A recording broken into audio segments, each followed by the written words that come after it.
గుంటూరులో వైఎస్ఆర్ కాంగ్రెస్ పార్టీ ఆధ్వర్యంలో కూటమి ప్రభుత్వానికి వ్యతిరేకంగా నిరసన కార్యక్రమం నిర్వహించారు.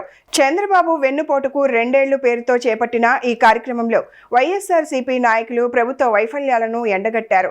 గుంటూరు నగర అధ్యక్షురాలు, తూర్పు నియోజకవర్గ సమన్వయకర్త షేక్ నూరి ఫాతిమా ఆధ్వర్యంలో శారదా కాలనీ ఆర్చీ సెంటర్ వద్ద జరిగిన ఈ నిరసనలో పెద్ద సంఖ్యలో పార్టీ నాయకులు, కార్యకర్తలు పాల్గొన్నారు. ఈ సందర్భంగా నూరి ఫాతిమా మాట్లాడుతూ కూటమి ప్రభుత్వం అధికారంలోకి వచ్చి 2 ఏళ్లు పూర్తయినా ప్రజలకు ఇచ్చిన హామీలను అమలు చేయలేదని ఆరోపించారు. ఎన్నికల సమయంలో ప్రకటించిన సూపర్ 6 హామీలు కేవలం ప్రజలను మోసం చేసేందుకేనని విమర్శించారు. ఇదేమి రాజ్యం, దొంగల రాజ్యం, దోపిడీ రాజ్యం.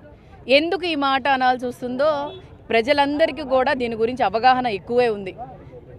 2 సంవత్సరాలు పూర్తి స్థాయిగా కంప్లీట్ చేసుకొని వెన్నుపోటు అని బిరుదు తెచ్చుకున్న ఈ కూటమి ప్రభుత్వం మరి ఈరోజు అరాచక పాలనలో మొదటి రోజుగా, అంటే 2 సంవత్సరాల కిందట ఇది మొదటి రోజు, వాళ్ళు సంపాదించుకోవటానికి, వాళ్ళు అంటే రాజ్యాంగాన్ని అనుభవించటానికి, చేయటానికి వాళ్ళు ప్రభుత్వంలో వచ్చి ఈరోజు వాళ్ళ నాయకులు, వాళ్ళ ఎమ్మెల్యేలు సంతోషంగా ఉండటం చూస్తున్నారు తప్ప ప్రజల సంతోషం కానీ, ప్రజలకి వాళ్ళు ఇచ్చిన హామీలు కానీ పూర్తి స్థాయిగా కంప్లీట్ చేయకుండా ఈరోజు 2 సంవత్సరాలు కంప్లీట్ చేసుకున్నారు.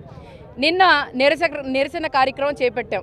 చెడు చూడకు, చెడు వినకు, చెడు మాట్లాడకు అని చెప్పి మరి గాంధీ గారు ఏ విధంగా చెప్పారో అక్కడ నిరసన కార్యక్రమం చేశాం. ఈ రాష్ట్రంలో జరుగుతున్న అరాచకాల గురించి మాట్లాడకూడదంట, అలాగే ఈ రాష్ట్రంలో జరుగుతున్న అన్యాయాల గురించి చూడకూడదంట, అలాగే ఏ విధంగా వీళ్ళు చేస్తున్న పాలనని ఎవరు మాట్లాడుకోకూడదని మరి నిన్న నిరసన కార్యక్రమం చేపట్టాం.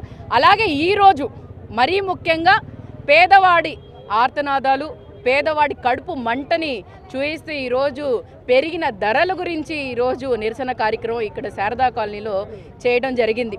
నిరసన ఈరోజు పెరిగిన ధరలు ఎక్కడో ఆయన ఏదో యాత్రలో లోకేష్ గారు నడుస్తూ ఒక పెట్రోల్ డీజిల్ వైపు ఇలా పోస్టర్ చూపించారు. ఈరోజు ప్రజలు మళ్ళీ ఆకాశానికి అంటిని అని చెప్పి వాళ్ళు ఆకాశాన్ని చూస్తున్నారు. మరి మీ హయాంలో ధరలు ఈ 2 సంవత్సరాల్లో ఎంత ధరలు పెరిగినాయో మీకు తెలియదా? మీకు కనిపించటం లేదా? ప్రజలు ఆర్తనాదాలు, వాళ్ళ కడుపు మంట మీకు వినిపించటం లేదా అని చెప్పి ఈ కూటమి ప్రభుత్వంలో ఉన్న మరి చంద్రబాబు నాయుడు గారికి కానీ, లోకేష్ గారికి కానీ, లేకపోతే పవన్ కళ్యాణ్ గారికి కానీ ఎవరికి వినిపించటం లేదా అని చెప్పి ఈరోజు మేము తెలియజేస్తున్నాం. గ్యాస్ సిలిండర్లు 3 ఇస్తాం మీకు, ఈ హామీ ప్రతి ఒక్క పేదవాడికి 3 గ్యాస్ సిలిండర్లు ఇస్తామని చెప్పారు. ఏమైనాయి ఆ గ్యాస్ సిలిండర్లు? మీ వాళ్ళకి మీకు దాన్ని కరెక్ట్గా అమలు చేయడానికి ఇంకా టైం రాలేదా? 2 సంవత్సరాలు మీరు అనుభవించింది చాలు. ఇకనైనా కూడా ఆ గ్యాస్ సిలిండర్ ఏ మాట చెప్పారో, సూపర్ 6 సూపర్ హిట్ అని చెప్పుకుంటూ తిరుగుతున్నారో ఆ సూపర్ 6లో ఈ గ్యాస్ సిలిండర్ది కూడా ఒక హామీ. ఆ హామీ ఏమైంది అని చెప్పి అడుగుతున్నాం.